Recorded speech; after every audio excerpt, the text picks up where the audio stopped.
que já está aqui, Bruno, na área VIP, vamos embarcá-lo nesse momento para conversar com a gente. Temos muitos temas para tratar com o senador Jean Paul Prats.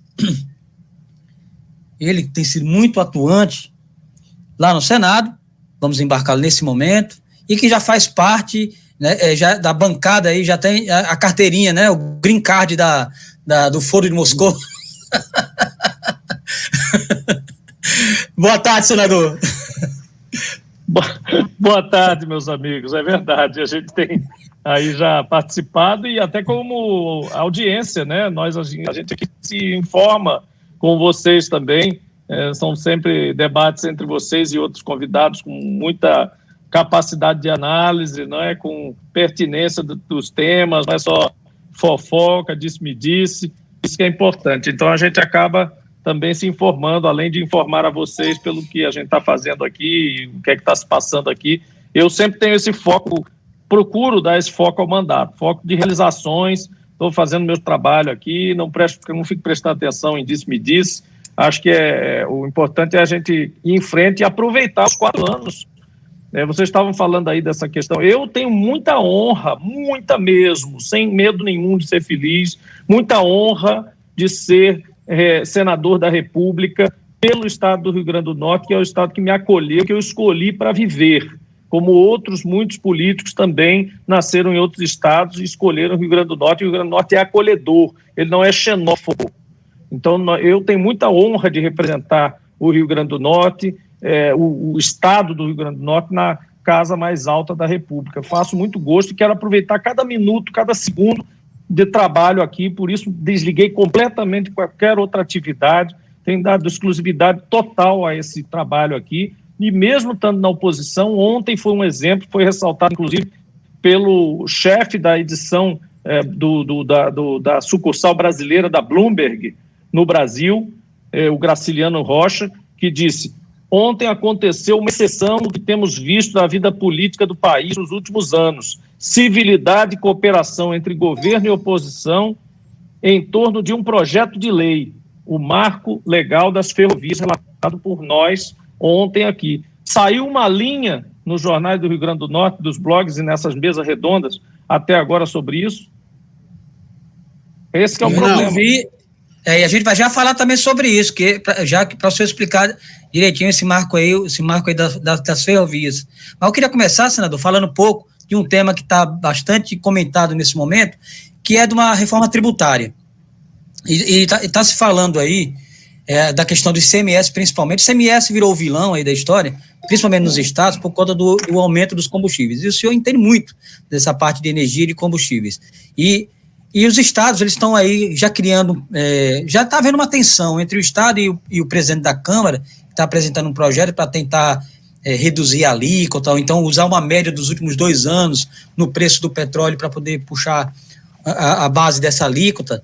E também já se fala numa reforma tributária mais ampla, né, para poder, de certa forma, não afetar a arrecadação e melhorar, sim, a política no preço dos combustíveis. Como é que o senhor tem visto essa questão da reforma tributária, do ICMS, esse conflito aí com os estados, e se isso resolveria, né? Se essa sugestão do Lira resolveria o problema? Olha, tem que ser visto de forma separada. Uma coisa é a reforma tributária, que está sendo analisada genericamente, não para atacar um problema, e nós vamos descrever esse problema aqui para você, mas o problema do combustível, do preço do combustível, não pode ser o rabo abanando o cachorro, né?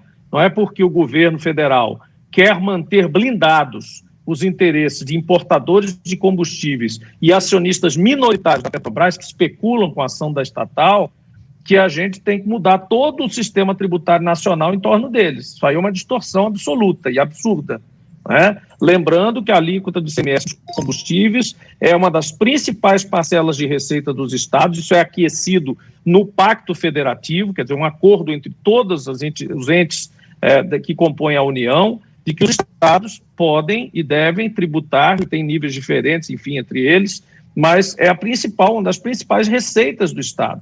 Então, preconizar, ou obrigar, ou constranger, ou provocar assédio moral para que governadores e governadora diminuam a alíquota do ICMS do combustível para eu manter meus amiguinhos protegidos, que estão importando combustível, quando as refinarias da Petrobras estão operando a meia carga, é uma disfarçatez.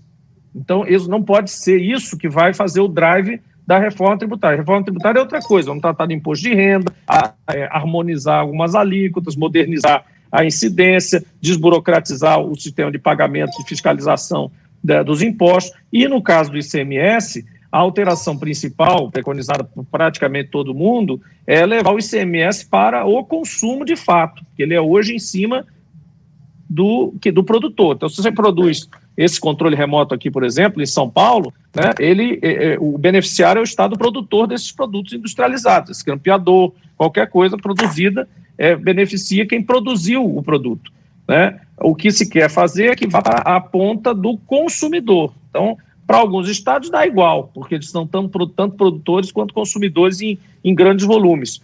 Para outros, não. Só que tem um detalhe nisso aí, que vocês vão saber apontar, e nós estamos levando agora essa emenda lá para o relator Roberto Rocha, que é o relator da parte do ICMS dessa reforma tributária, que é o seguinte, William, nós vamos apresentar uma emenda para que os estados que geram energia e que geram produtos derivados de petróleo através das suas refinarias passem a se beneficiar do ICMS. Porque hoje, a única exceção a essa regra, que eu disse que beneficia quem produz o grampeador, é o produto derivado de petróleo e energia.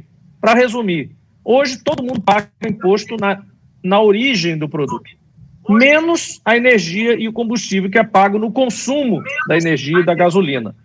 Isso está errado, porque isso estimula o desperdício.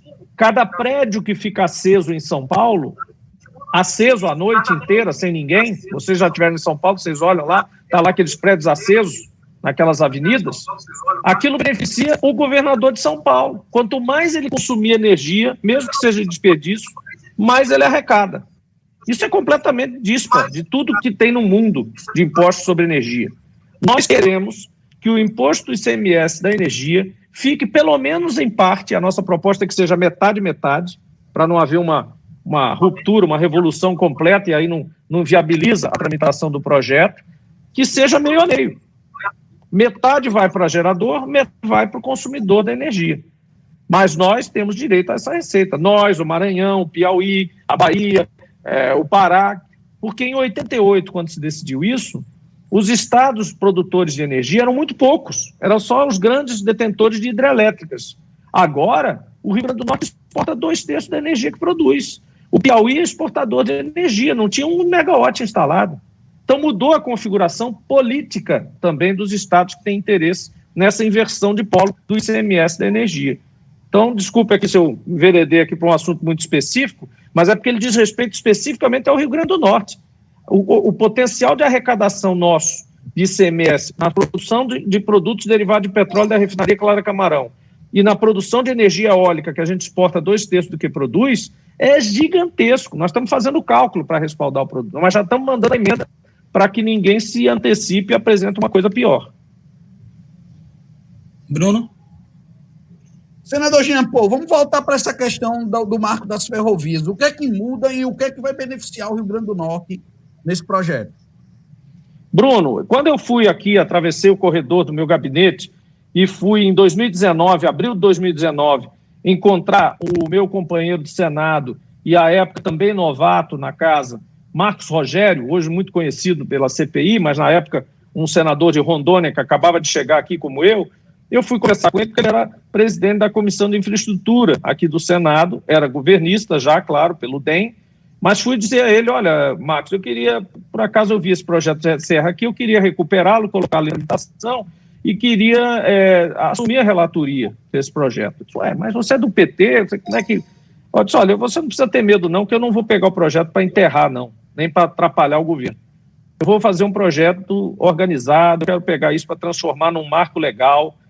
Eu tenho uma cisma com essa questão das ferrovias, como a maior parte dos brasileiros, por que a gente descontinuou isso tudo e tal, mas o meu estado, particularmente, tem, e aí é uma lição para quem diz que o Jean Paul, o senador Jean não conhece o estado do Rio Grande do Norte, quer dizer, quem não conhece o estado do Rio Grande do Norte não pode, obviamente, ter esse tipo de vacina, né? Eu não preciso nem mais combater esse tipo de besteira. Mas nós temos ferrovias abandonadas no nosso estado, e percorrendo o estado, é claro, é visível isso. Temos aí registros históricos das ferrovias nossas. Quem é mais lá do Alto Oeste há muitos anos, os mais velhos vão se lembrar que já andaram naquela linha que vinha desde Grossos até a Paraíba, né? Até, como é que chama ali? Sousa, Paraíba. E esse movimento era justamente de escoamento para Sousa, porque Sousa era um entreposto onde chegavam linhas do interior, do sertão, e para o lado de Pernambuco, para o lado da Paraíba também. Então era uma espécie de Carrefour, né? de ponto de interseção de várias ferrovias ali, 3 pelo menos que chegavam. Uma delas era essa que passava pelo Alto Oeste, para Alexandria, tudo ali tem estação de trem, tem a faixa de domínio, ainda está relativamente preservada. Outra ferrovia importante é a de Macau-Natal, que foi feita juntamente com aquele projeto da Alca Norte, depois foi sendo abandonada, e hoje você tem Afonso Bezerra, várias cidades têm as estações, já mesmo ali como é que ali, próximo aqui a Natal, como é que chama ali? Ceará-Mirim? Eu lembro que não, depois a partir de Ceará-Mirim, Taipu, logo em seguida tem Taipu. Taipu tem uma estaçãozinha ali que eles aproveitaram, fizeram um projeto, várias outras cidades fizeram ou casas culturais ou alguma coisa com essas estações, mas elas estão lá.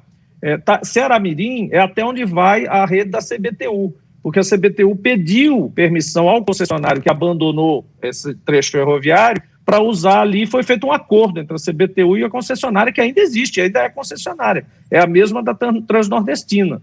E também, a partir de Natal para Nova Cruz, de lá para Paraíba, e vocês vão se lembrar que lá em Nova Cruz tem uma estação de trem bem evidente no centro da cidade, que é muito bacana ali, a economia girava ali em torno daquela estação. Todas as outras cidades, começando pela estação Papari, ali em Nesa Floresta, você também tem um percurso excelente para um trem turístico, hoje com outras visões, né, até de carga eventualmente, mas principalmente passageiro, uma rota turística que pode ser feita, passa pela Lagoa do Bonfim, ali onde tem vários novos empreendimentos imobiliários ali que poderiam ser valorizados com isso. Enfim, esse outro trecho, Natal-Nova Cruz, também está abandonado. Então, são 3 trechos que me fizeram, voltando à história, ir aqui ao lado do meu colega e dizer, olha, eu queria ter a honra de relatar esse projeto na Comissão de Infraestrutura para fazer alterações e transformá-lo num marco regulatório para o setor. E ele, na época, um pouco assim desconfiado, mas disse, bom, você faz um pacto aqui comigo que não é para atrapalhar? Eu disse, claro que não, eu estou lhe dizendo aqui como nós somos adultos e senadores da República, recém-chegados, mas a gente tem responsabilidade, nós vamos fazer o trabalho juntos, inclusive. Depois a gente até relatou junto, ele pediu ajuda reversa a um projeto de energia que chegou para ele, o 232, nós fizemos essa relatoria praticamente juntos. Enfim, eu tenho sido assim, trabalhando, fazendo oposição reticente, ou insistente aos absurdos de Bolsonaro, mas quando estamos falando de assuntos setoriais, assuntos que estão acima dessas, ou ao lado das ideologias, né, e que podem prover uma caixa de ferramentas, foi isso que a gente fez com esse projeto de lei.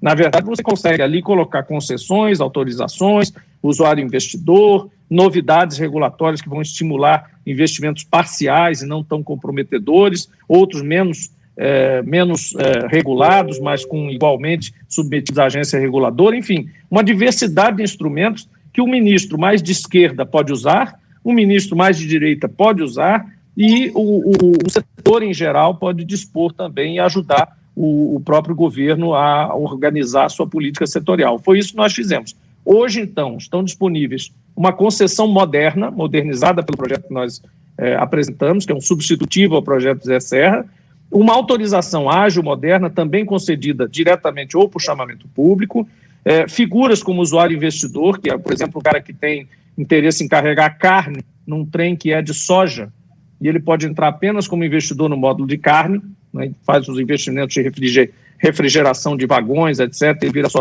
aquele pedaço. Muitos estímulos, Bruno e William, para trens urbanos, não? Então tem um capítulo inteiro dedicado a viabilizar trens urbanos. Não sei se vocês sabem, mas um japonês que esteve aqui nos dando depoimento numa audiência pública nos disse peremptoriamente que todos os trens de passageiros do mundo não são viáveis a partir da tarifa de passageiro. Se o cara fizer um trem de passageiro e for depender só da tarifa do passageiro, ele morre de fome, ele quebra. Todos os trens urbanos e trens metrôs, tudo isso incluído, dependem de receitas auxiliares, a receita do do quiosque, da loja, do direito de passagem, do estacionamento, do shopping, serviço, da propaganda dentro do trem. Então, isso permite, vai ao encontro daquela promessa minha de campanha em Natal, lembra que eu falei da tarifa zero? Em que eu dizia, o transporte público no futuro terá que ser gratuito. Todo e qualquer transporte público a partir da eletromobilidade tende a ser tarifa zero, independente de ser para grupos ou para aqui ou para colar. Transporte público, como saúde pública, como segurança pública, como educação pública, tem que ser gratuitos. Agora, isso é possível se você não estiver consumindo diesel, não tiver que fazer manutenção em ônibus de diesel, que é caro. E no caso, senador, como é que está a situação, assim, a partir desse marco? Você já tem um diagnóstico de como é que está a situação das ferrovias no Brasil? Porque houve uma descontinuidade, né? Houve um trabalho de fortalecimento da modalidade aí rodoviária, né? Desse tipo de transporte, mas aí como é que está a situação? Ainda há como resgatar a partir de um parâmetro ou tem que começar do zero mesmo? Ô William, isso é uma coisa que a gente precisa combater, tá? Porque é claro que o governo, o próprio ministro Tarcísio, com quem a gente trabalhou muito afinadamente nesse projeto, ouvindo a todos, inclusive ao ministro e a sua equipe, e ontem eu fiz esse agradecimento, recebi uma ligação direta lá no púlpito do plenário dele, lá de Nova York, elogiando e agradecendo como o cara da Bloomberg disse, né, pela demonstração de republicanismo nesse projeto, mas o setor não estava parado, não está morto, não está atrasado e não está renascendo do zero. Tá? Isso é muito importante que a gente diga. O setor já transporta mais de 92% da carga de minério de ferro e minérios em geral do Brasil. O setor transporta mais de 46% dos granéis sólidos do Brasil. E o crescimento de containers em trens foi da ordem de 135 vezes mais do que na década de 90, 97, foi quando começou a abrir as concessões mais recentes, o movimento no final do governo Fernando Henrique. Então, daquele tempo para cá, o movimento de contêineres cresceu 135%. E o setor é moderno. Se você vir aí, puxar qualquer imagem do YouTube aí, das redes ferroviárias nacionais, de ferro, de graneleiras, etc., você vê aqueles trens, locomotivas moderníssimas, entrepostos como na cidade de Rondonópolis, que é um espetáculo, tudo mecanizado, organizado, enfim. Então, o setor não está renascendo do zero. Ele realmente ganha um impulso muito importante, mas principalmente se for bem administrado para as áreas que realmente precisam. E aí entra um conceito muito importante, William e Bruno. Esse governo aí, trabalha muito para o agro, trabalha muito para quem já tem dinheiro, trabalha muito para dar crediário e crédito facilitado, como até a primeira-dama lá ajudou a intermediar, para a loja de Brasília que bota flor na casa dela.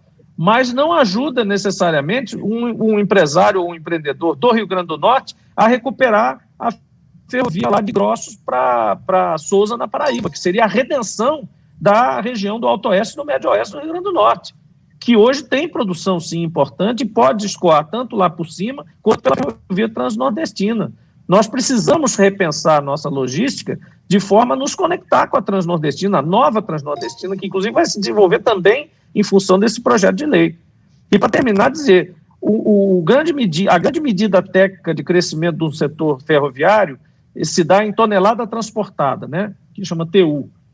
Essa tonelagem transportada do setor ferroviário cresceu de 2006 para cá 5% ao ano consistentemente. Então, ela não caiu.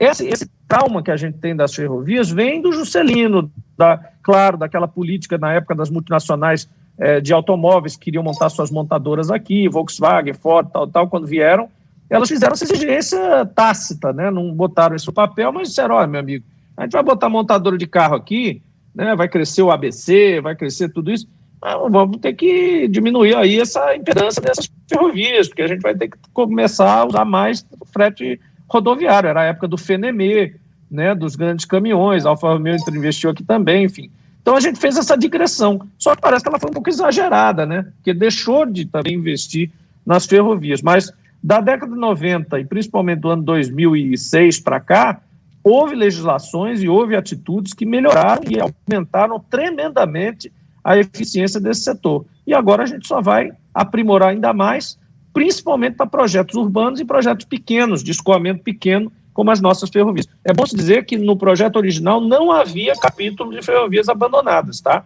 Então as nossas ferrovias do Rio Grande do Norte ficariam do mesmo jeito, se dependesse do projeto anterior, do projeto original. Inclusive a Cátia Formiga está comentando aqui, ó, meu pai era engenheiro da Refesa, viajei muito de Mossoró a Souza, boas lembranças de minha infância. Papai já estava aposentado quando aconteceu o desmonte das linhas férreas, lembro de suas lágrimas. E eu lembro também, aí já que a Cátia foi para a nostalgia, eu lembro também que, como eu morava ali no Belo Horizonte, ali tinha uns armazéns de sal ali, passava uma linha que ela ia se conectar com aquela ponte de ferro de Mossoró, né? Aquela ponte que leva para o Alto São Manuel, né? Aí eu porque passava o sal passava ali para ir para Souza, justamente, e o escoamento era por lá.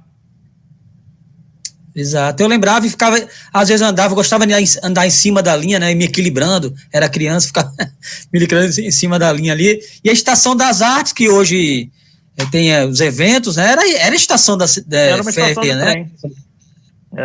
E muitas cidades no Rio Grande do Norte, todos eles eu gosto de tirar foto, sempre que eu vou às cidades eu tiro foto lá na estação de trem, realmente era uma implicância minha antes de pegar o projeto, então eu já tinha essa coisa de poxa, por quê? Eu andei muito por Minas também quando trabalhei, né? Trabalhava na consultoria, dava ali pela zona da Mata Mineira, ali também tinha muitos pátios enormes da Rede Ferroviária Federal. Minas, inclusive, chama tudo de trem, né? O nosso presidente Rodrigo Pacheco disse: esses presentes são presentes para você, para o senador Anastasia, para o senador Carlos Viana, que vocês chamam tudo de trem, é a lei do trem aí, ó, tá aí, para vocês. Então, eles, inclusive o relator na Câmara vai ser um deputado de Minas, justamente o Rogério, o nosso presidente Rodrigo, sugeriu a ele que pegasse essa relatoria justamente por ser um deputado de Minas. E o Pedro Edmundo está dizendo, meu senador Jean Paul, o Ocival Oliveira, senador Jean Paul, parabéns pela brilhante atuação no Senado, Vossa Excelência tem representado dignamente o RN no Senado Federal. Que mais Obrigado. Aqui? A Cátia já falei. Deixa eu ver aqui mais comentários. Cadê aqui? Tá aqui o Valdomiro dizendo parabéns, Jean, pelo trabalho. No Senado me sinto representado pelo seu mandato. O Valdomiro Moraes também comentando. Que mais aqui, gente? O Vinícius Oliveira, Jean é um nome muito qualificado no Senado.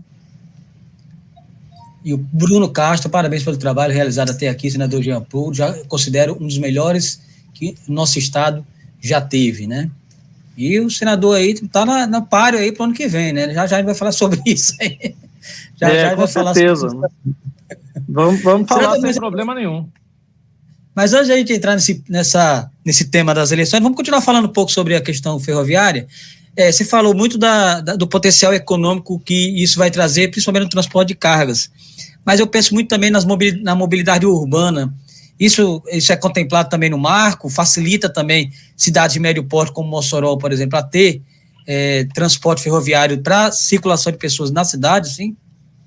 Perfeitamente, William. Não só isso, como a acoplagem com, como eu disse aqui, com as novas tecnologias. Você sabe que nós estamos fazendo, no mandato, 3 pilotos, com uma emenda pequena, mas é uma emenda interessante, que nós estamos fazendo 3 projetos piloto. Um na cidade de Extremóis, que é uma cidade da zona metropolitana de Natal, portanto, para acoplar com o sistema o rodoviário que eu analisei, tanto para ser candidato em Natal, né, então acoplando ali. Outro numa cidade média, polo, que é Pau dos Ferros, né, e aí eu vou dizer o quê? Mas essas são as 3 cidades. Extremóis, Pau dos Ferros e Lagoa de Velhos, para representar cidades pequenas. Então, nós vamos pegar uma cidade da região metropolitana, acoplada com a capital, uma cidade média, polo, e uma cidade pequena. Para quê? Para analisar a mobilidade urbana dessa cidade. Ninguém nunca fez isso. Tem cidade média, de porte médio do Rio Grande do Norte, que é polo, que as pessoas vêm para estudar nos IFs, vêm para uma faculdade, vêm para comercializar na feira e tudo, e não tem política de transporte público. E a gente fica aqui preocupado, me dá agonia, o prefeito acabou de ser eleito, já estão cogitando quem vai ser o sucessor dele.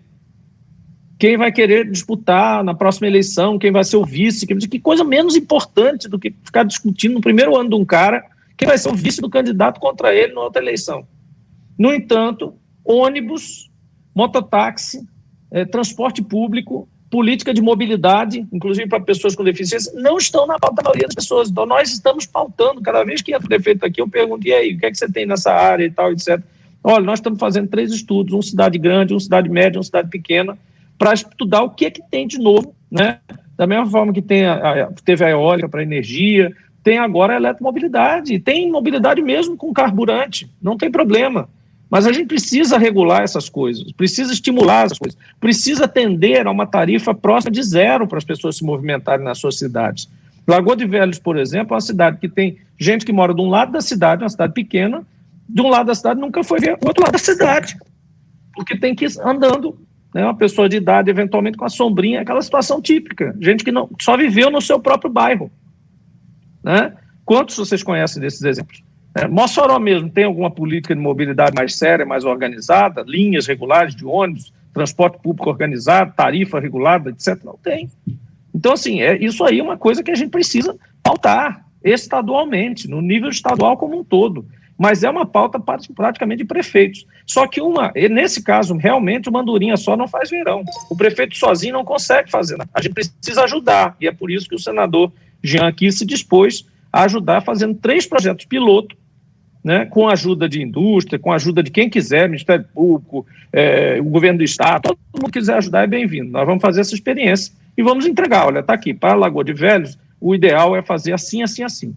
Para Pau dos Ferros, que é uma cidade polo, e tem migração, tem zona rural, etc., a forma ideal de investir na mobilidade é esta aqui. E para Extremóis, que é uma cidade da capital, da região metropolitana, da Grande Natal, o ideal é esse formato aqui. E aí entra veículos compartilhados, veículos elétricos gradualmente implementados, linhas de ônibus racionalizadas, passagem de ônibus racionalizada, serviços privados racionalizados, tudo isso é um conjunto, é uma malha só.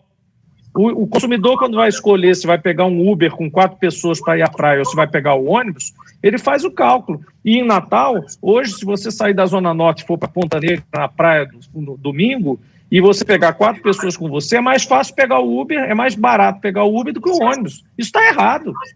Não é possível que uma cidade que tem esse problema não chegue à conclusão que tem alguma coisa errada. Quer dizer que andar num carro privado com mais 3 pessoas é mais barato que eu pegar o transporte público? Está equivocado isso aí. Tem alguma coisa que não está dando tilt aí. Né? Então vamos pensar, se debruçar em cima disso. Parar de pensar sempre com a cabeça enviesada do que já existe. Eu não posso mexer nisso porque o dono de ônibus não deixa. Não posso mexer nisso porque é diesel e o diesel está muito caro. Vamos pensar fora da caixa. Agora, para isso, tem que ter paciência. Também não pode exigir que seja para o mandato do cara agora, para amanhã, para depois de amanhã. Tem que ser um projeto, tem que ser programações que dê tempo para a viabilidade acontecer. Foi assim com a energia eólica.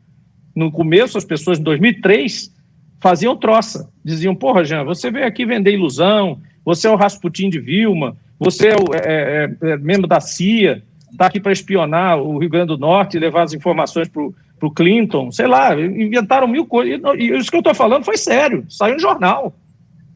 Essa do Rasputin foi engraçado. O Rasputin de Vilma tinha encantado a governadora por alguma coisa e ela me ouvia cegamente, hipnotizada, assim, como... Enfim, era isso.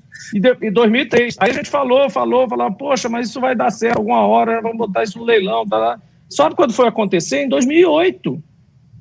Então a gente começou um plano em 2003, foi acontecer em 2008. Agora eu não era candidato a nada, não tinha compromisso de vou me eleger, vou prometer um negócio, não vai acontecer, vão me cobrar. Mas assim, eu fui trabalhando à margem daquele processo todo, sem incomodar ninguém também, que isso é outra coisa, essa xenofobia que eu me referi aqui no começo, no Rio Grande do Norte, ela tem a ver não com o cara ser estrangeiro, é com quem você desloca. Se você chega no lugar e diz, eu vou tirar fulano, fulano está ameaçado, fulano tem uma empreiteira por trás, fulano tem não sei o que por trás.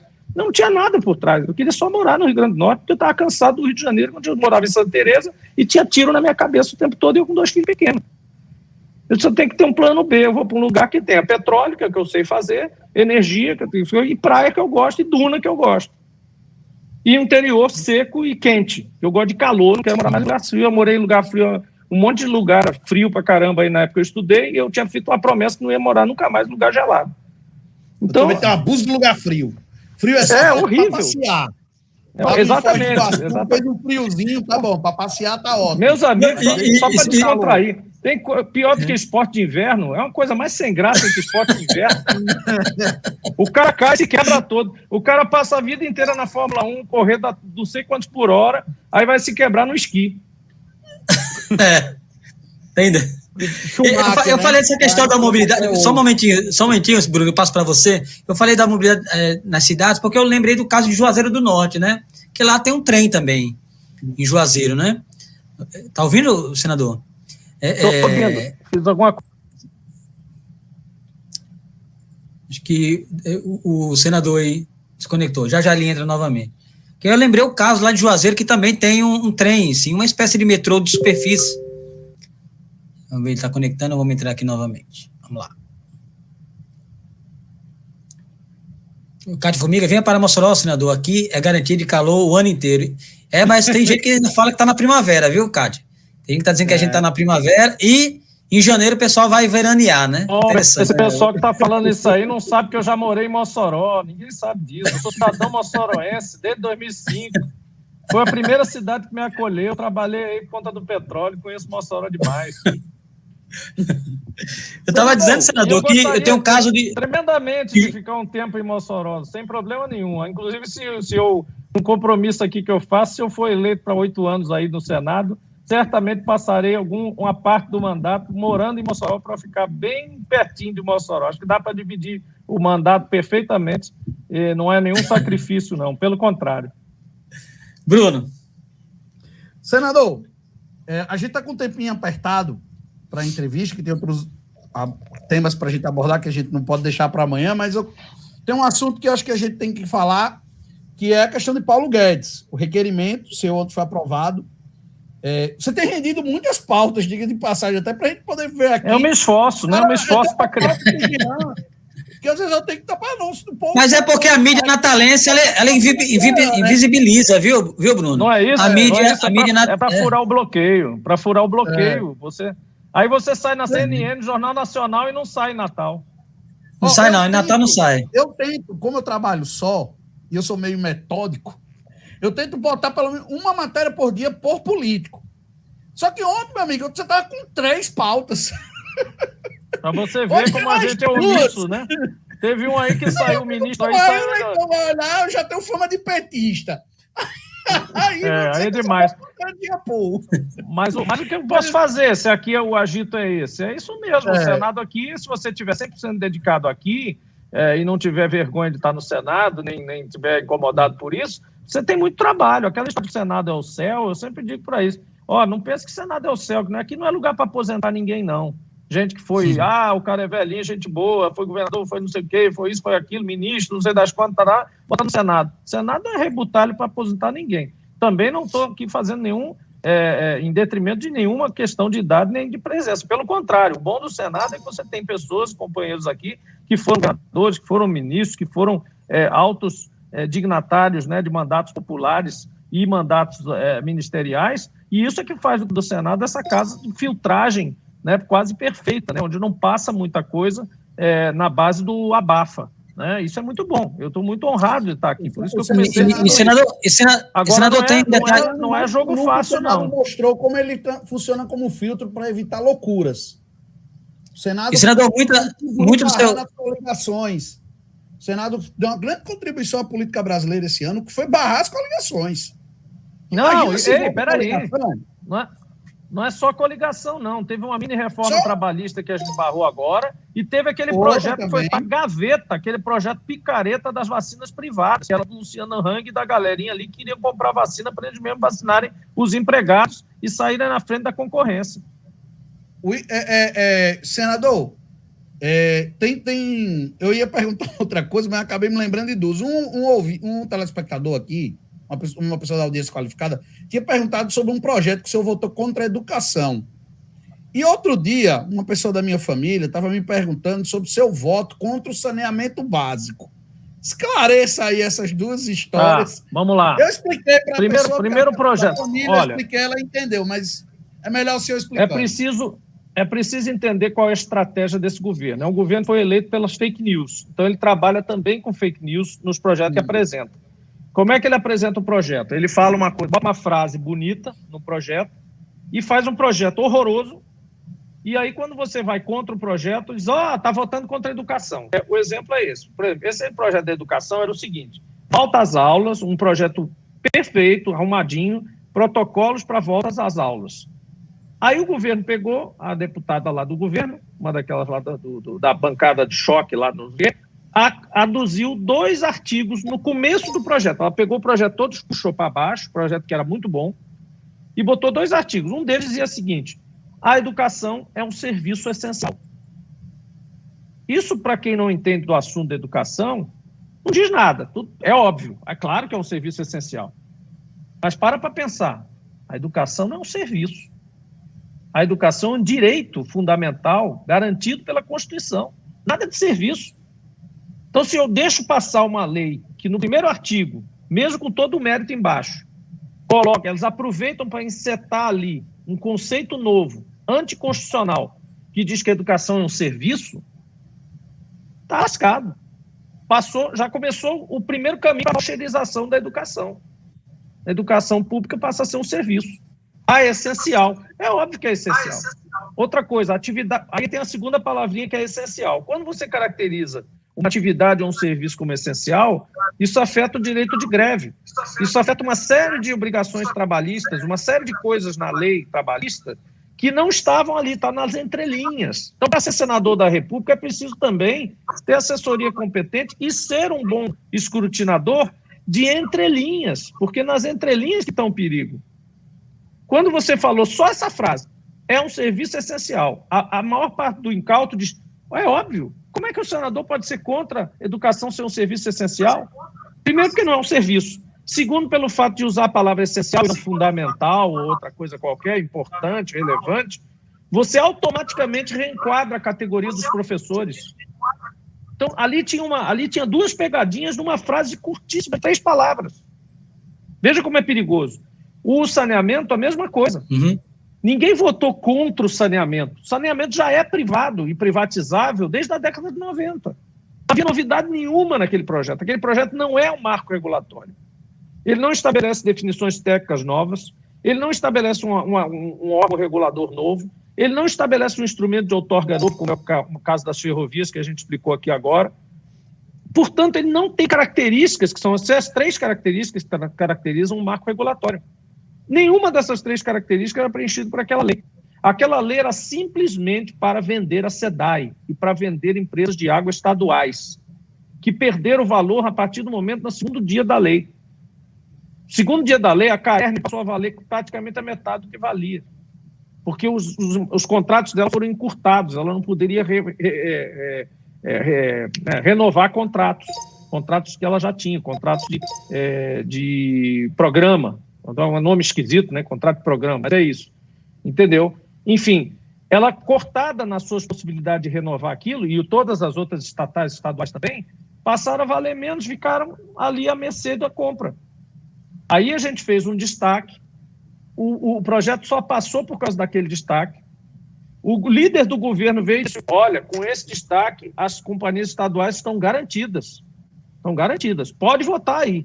Nós, mesmo assim, não acreditamos. Nós do PT votamos contra, porque, por natureza, a gente era contra aquele processo todo ali, que já estava aberto ao capital privado. É só fazer. Não havia necessidade daquela lei.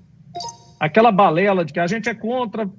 o sanear lugar pobre. Mentira, porque o financiamento privado, o dono privado da empresa de Manaus, por exemplo, não investiu na favela. O dono privado da empresa lá de Tocantins investiu tão pouco que o Tocantins, sabe o que teve que fazer? Pegou a empresa que privatizou, separou e pegou a parte pobre que não dava lucro e criou uma nova estadual só para cuidar dessa parte pobre, quer dizer, ficou só com o osso e o filé passou adiante. Então, esse processo já estava em curso, não precisava daquela lei. Aquela lei não adiantou nada. Aquela lei só serviu para fragilizar, em termos de valor de mercado, as empresas estaduais de gás. Mas foi vendido lá, quem votou contra, nossa, votou contra sanear a favela. Absolutamente. Quem é que é maluco de fazer um negócio desse? É só parar para pensar. É ridículo um negócio desse. Então, a gente vê as entrelinhas, mas nem sempre tem o canal, como está tendo aqui, 3 minutos para explicar isso. É uma coisa que precisa de uma explicação. Entendeu? E, senador, inclusive, eu vou fazer uma queixa aqui em público aqui, pedir para a sua assessoria voltar a mandar os releases do seu mandato para mim, porque parou, viu? Eu não estou mais recebendo. O Bruno reclamou que estava flodando. É material demais que você não consegue, né? Ô, Bruno. Aí Bruno, bota lá, quando você olha o feed do Instagram aí, você olha assim, tem 3 fotos de Jean, aí o povo vai dizer, rapaz, só bota a foto de matéria dele.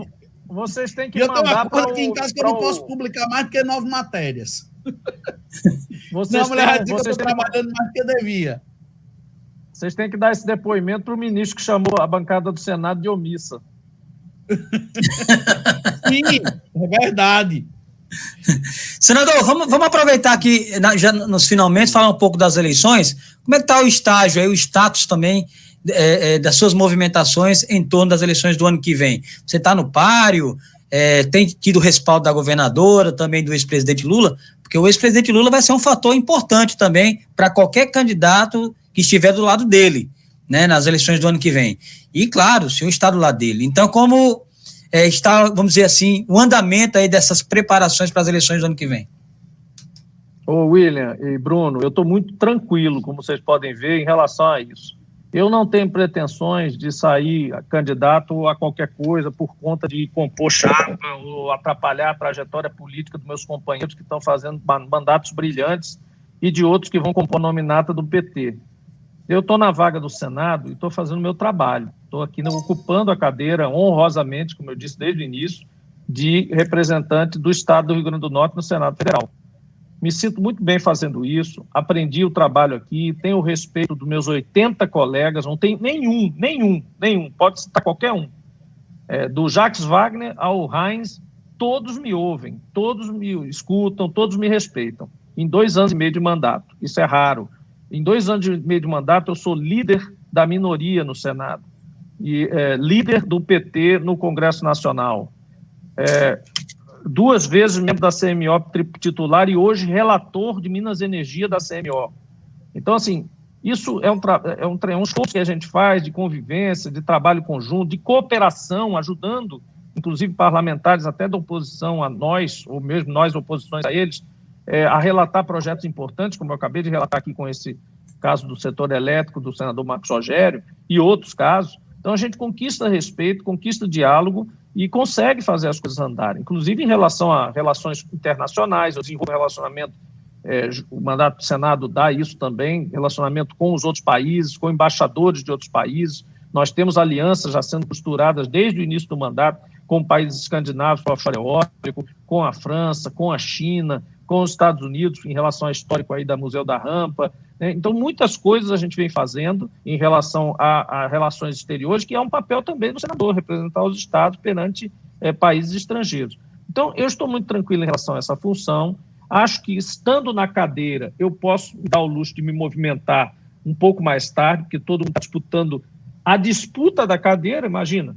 O outro lado está disputando quem vai disputar. Eles estão ainda na semifinal, né? Eu não me considero que esteja na final, também tem minhas semifinais para jogar aqui, etc. Mas eu tenho que manter um certo ritmo, um certo comprometimento com o próprio trabalho. E isso é mais interessante ainda quando você conclui que o trabalho é justamente o que vai me fazer ser um bom candidato. Então não adianta eu agora estar batendo boca por aí, se vou ser candidato ou não, se tem apoio ou não. Eu tenho que conquistar esse apoio com trabalho, com confiança e com seriedade que a gente está mostrando ontem, por exemplo. O presidente Lula falou nesse assunto, tem falado nesse assunto em geral da Petrobras, do ICMS, tudo isso, até que a gente nem terminou de falar do questão do combustível.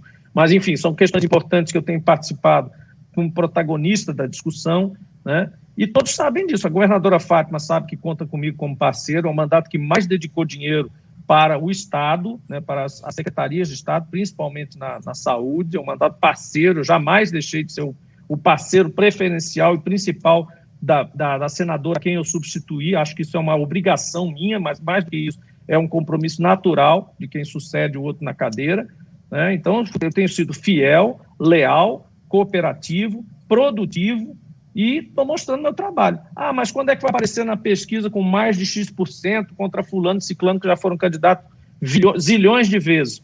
Não sei, vamos ver, vamos trabalhar. vai ter campanha é para isso.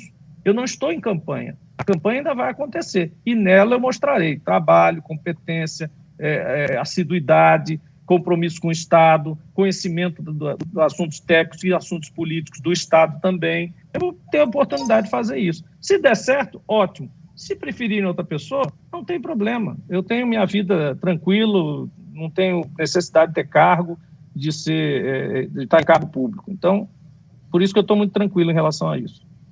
E a Kátia Formiga está dizendo, sugiro ao Foro de Moscou que já agende outra entrevista com o senador Jean Paul Prats.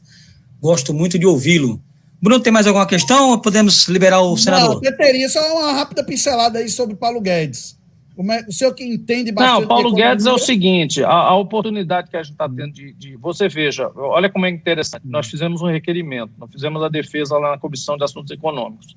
O Flávio Bolsonaro, nosso colega do Senado aqui, no início já tinha se colocado contra e fez lá, é um absurdo e tal. Depois que a gente falou defendendo e dizendo o que eu vou dizer aqui, justamente é uma oportunidade de ouvir o ministro quanto a alguns conflitos que assolam a nossa mente como opinião pública sempre, né? Porque é uma autoridade financeira, como é que ela pode ter conta lá fora, o que é a porta giratória, como é que funcionam os interesses do pessoal que decide a política monetária nacional, o cara que decide o dólar, o cara que decide vários outros indicadores importantes para exportadores, importadores, enfim, tudo isso. Como é que vive uma pessoa dessa? De que se alimenta? Como é que ele faz com o negócio dele? Como é que isola? Enfim, quem é esses seres que aparecem saindo de bancos, né? E eu estou dizendo aí, também vale para os governos do PT, do governo Fernando Henrique. Tinha aí a famosa porta giratória. O cara sai do Banco de Boston, entra no governo, sai e volta para o Banco tal. Sai do Pactual, vem para o governo, volta para o Banco Pactual. Sai do não sei o quê, vem aqui, cria o seu próprio banco.